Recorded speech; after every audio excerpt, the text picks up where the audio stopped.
जय जगन्नाथ सागवान मो मिनी ब्लॉग आपको स्वागत। तो श्रावण मास सरू सरू स्टार्ट हो गला आइंस माड़। तो आज रखाई फिश। तो फिश गाधे फाधे आसला फिश को धुआधुई करदेली। ये सब लंका हलदी गोल मिक्स कर रखी ये फ्राए करुच्ची। फ्राए कर सारा खाइबू पखाड़ भात।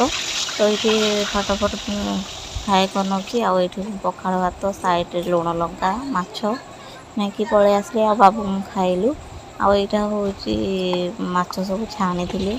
आठ मसला कषुली जोटा कि झोल कले माने बेड़ार खाइबू तरकारी। तो माछ पकई नेली तरकारी होगला। ये शाग खुड़ी घर चिकेन देते तो चिकेन माछ भजा खाई नेली। बहुत टेस्टी थिला। आठी बाबू इवनिंग रे चा कली जोटा कि ठंडा होता। तो लाली चाह टे बन आनिली। आईटा रातिर खाई